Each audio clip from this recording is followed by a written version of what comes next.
नमस्कार, जय हिंद दोस्तों। कैसे हैं आप लोग। मैं आलोक आप सभी का स्वागत करता हूं आपके अपने यूट्यूब चैनल पे। बच्चों, इस चैनल के माध्यम से हम संविधान के उन विशेष टॉपिक्स को कवर करेंगे जहां से बहुत फ्रिक्वेंटली क्वेश्चंस आज की डेट में जो एग्ज़ाम हो रहे हैं उनमें आते हैं। ठीक है, तो आज का टॉपिक जो मैंने उठाया है वो है मूल अधिकार, फंडामेंटल राइट्स।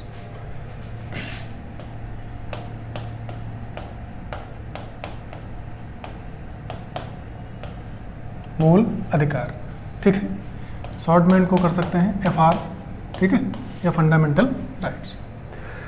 तो बच्चे, क्या इतिहास रहा है अधिकारों का, मूल अधिकारों का क्या इतिहास रहा है, भारतीय संविधान में इनका क्या महत्व है, इन सब बातों पर हम चर्चा करेंगे। ठीक है, तो सबसे पहले हम बात करते हैं मूल अधिकारों के जन्म की, यानी इनकी शुरुआत सर्वप्रथम विश्व में कहाँ हुई। जन्म कह सकते हैं या शुरुआत भी कह सकते हैं। ठीक है, तो सबसे पहले शुरुआत जो हुई थी वो ब्रिटेन में हुई थी। ठीक है, ब्रिटेन में एक राजा थे जॉन, जिन्होंने अपनी जनता को सर्वप्रथम कुछ मूल अधिकार दिए थे। ठीक है, और उसके लिए एक अधिकार पत्र जारी किया था जिसका नाम रखा गया या जिसको कहा गया मैग्ना कार्टा। ठीक है, तो 1215 की बात है बच्चे, एक मैग्ना कार्टा जारी किया। उस समय जो शासक थे उनका नाम था जॉन, और अपने अधिकारों, अपने जो जनता है उसको कुछ मूल अधिकार इन्होंने प्रदान किए। ठीक है, यहीं से मूल अधिकारों का जन्म हुआ या मूल अधिकारों की शुरुआत हुई। ठीक है, अब आते हैं भारत के संदर्भ में। भारत के संदर्भ में अगर हम बात करें तो जो मूल अधिकार हैं ये USA के संविधान से ग्रहण किए गए। ठीक है, अब यहाँ पर दो तरह के सवाल आपसे पूछे जा सकते हैं। पहला सवाल तो ये बन सकता है कि मूल अधिकारों का जन्म या इनका प्रारंभ कहाँ हुआ, तो आपका उत्तर होना चाहिए ब्रिटेन। और अगर इस संदर्भ में सवाल पूछा जाए कि मूल अधिकार भारतीय संविधान में कहाँ से लिए गए हैं, तो यहाँ पर आपका उत्तर क्या होगा बच्चे, USA यानी संयुक्त राज्य अमेरिका। ठीक है, अब आगे बात करते हैं कि मूल अधिकार को लेकर एक समिति भी बनाई गई थी। आप जानते हैं संविधान के निर्माण को लेकर छोटी बड़ी कई समितियां बनाई गई, कई उप समितियां बनाई गई। तो एक सवाल ये भी आपको मूल अधिकार से संबंधित मिल सकता है कि जो मूल अधिकार समिति बनी थी संविधान सभा में, उसके अध्यक्ष कौन थे। तो बच्चे याद रखना, उसके अध्यक्ष थे सरदार वल्लभ भाई पटेल। और एक चीज और ध्यान रखना, जितनी भी समितियां बनी थी संविधान सभा में संविधान के निर्माण को लेकर, ये मूल अधिकार समिति जो थी, मूल अधिकार समिति, ये उन सभी समितियों में सबसे बड़ी समिति थी। ठीक है, तो इस बात को भी आपको ध्यान रखना है कि जो मूल अधिकार समिति थी उसके अध्यक्ष कौन थे, सरदार वल्लभ भाई पटेल। ठीक है बच्चे, देखो यहाँ पर मेरे पढ़ाने का उद्देश्य सिर्फ और सिर्फ एक है, हर एक टॉपिक को ऐसे कवर करना है जहाँ से कोई सवाल अगर आता है तो वो छूटने ना पाए। बहुत से लोग ऐसे हैं जिनको बहुत अच्छे से मूल अधिकार आते हैं, लेकिन यहाँ से कैसे कैसे सवाल बनेंगे उन सवालों पर उनका ध्यान नहीं होता है। कभी भी किसी भी टॉपिक को आप अगर पढ़ रहे हैं तो टॉपिक ख़त्म करते हुए या ख़त्म करने के बाद उनसे बनने वाले सभी सवालों को हल करने का प्रयास कीजिए और खुद से सोचिए कि कैसे कैसे सवाल यहाँ से बन सकते हैं। ठीक है, सब कुछ पढ़ लेना ये अच्छी बात है, लेकिन अगर उनसे बनने वाले, पढ़ने के बाद भी उनसे आने वाले सवाल आप सॉल्व नहीं कर पा रहे हैं तो फिर ये यहाँ पर समस्या आती है। इसीलिए किसी भी टॉपिक, मैं किसी भी विषय की भी बात करता हूँ, कोई भी विषय आप पढ़ रहे हैं, अगर आपने कोई टॉपिक खत्म किया तो उससे कौन कौन से सवाल कैसे बनेंगे ये जरूर हल करने का प्रयास आप कीजिए। मेरा प्रयास यहाँ पर इन वीडियोस के माध्यम से यही रहेगा कि पहले हम टॉपिक कवर करें, फिर साथ साथ उनमें से कौन कौन से क्वेश्चन ऐसे हैं बन सकते हैं वो भी मैं साथ में डिस्कस करता चलूं, और टॉपिक खत्म होने के बाद मैं आपका मॉक्स के बेस पर इस पूरे टॉपिक को एक बार फिर से रिवाइज करा दूंगा क्वेश्चन आंसर के माध्यम से। ठीक है, तो देखो यहाँ से अगर मैं कुछ क्वेश्चंस निकालूं तो कैसे कैसे क्वेश्चन निकलेंगे। पहला क्वेश्चन तो यही निकलेगा कि मूल अधिकारों का जन्म यानी की शुरुआत कहाँ हुई बच्चे, ब्रिटेन में। ठीक है, सबसे पहले कब अधिकार जनता को प्रदान किए गए, 1215 में। उस अधिकार पत्र को क्या कहा गया, मैग्ना कार्टा कहा गया। शासक कौन था जिसने सबसे पहले मूल अधिकार अपनी जनता को प्रदान किए, जॉन थे। भारतीय संविधान में जो मूल अधिकार हैं वो कहाँ से लिए गए हैं? यूएसए के संविधान से लिए गए हैं, ठीक। और जो मूल अधिकार समिति बनी थी भारतीय संविधान सभा में, उसके अध्यक्ष कौन थे? सरदार वल्लभ भाई पटेल। और सभी समितियों में जो सबसे बड़ी समिति थी वो भी आपकी कौन सी थी? मूल अधिकार समिति। तो इसको भी आपको ध्यान रखना है, ठीक है। चलिए अब आगे चलते हैं।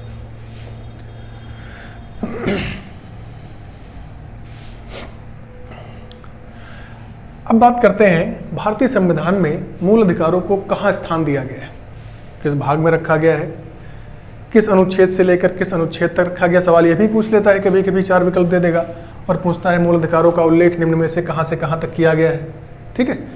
तो बच्चे ध्यान रखना है, जो भाग है वो भाग 3 है।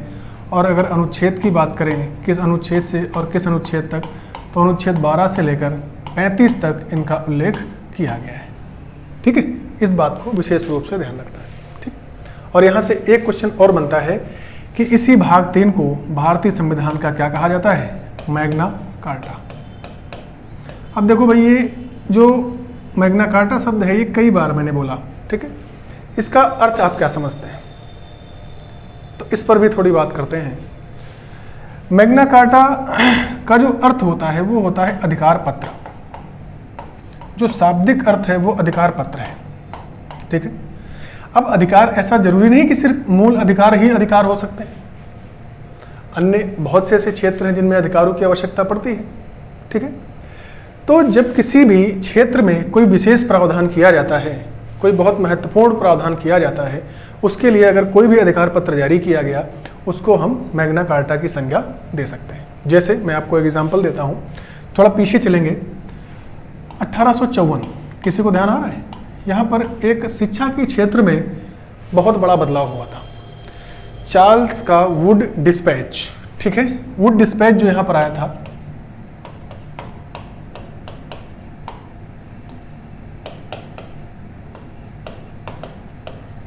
ये जो बच्चे वुड डिस्पैच है, इसको शिक्षा के क्षेत्र का मैग्ना कार्टा बोल दिया गया, ठीक है।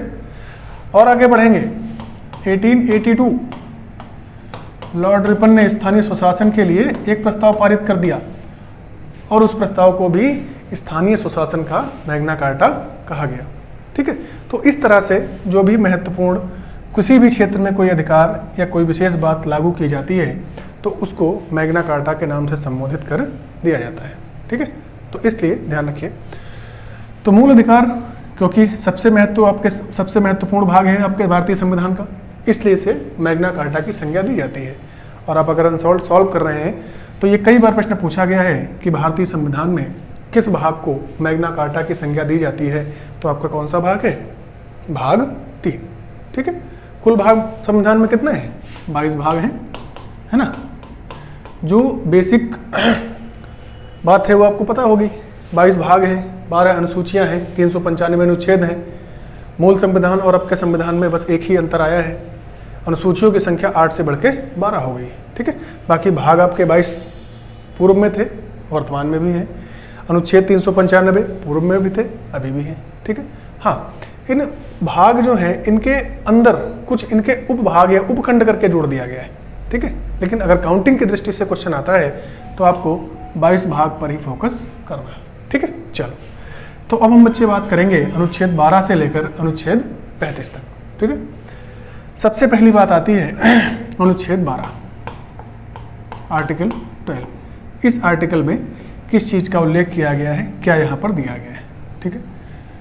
तो ध्यान रखिए, अनुच्छेद 12 जो है इसकी जो प्रमुख बात है, इसमें राज्य शब्द को परिभाषित किया गया है। क्या किया गया है? राज्य शब्द को परिभाषित किया गया है और ये बताया गया है कि राज्य क्या है, ठीक है। राज्य के क्या क्या तत्व हैं, ठीक है। तो राज्य शब्द में हाँ, एक चीज़ और ध्यान रखना, फंडामेंटल राइट हम पढ़ते समय देश का उल्लेख नहीं करेंगे। देश के लिए हम एक शब्द प्रयोग करेंगे राज्य या स्टेट, ठीक है।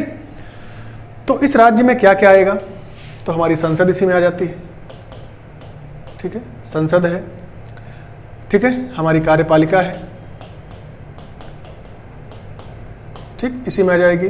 राज्य विधानमंडल आ जाएगा।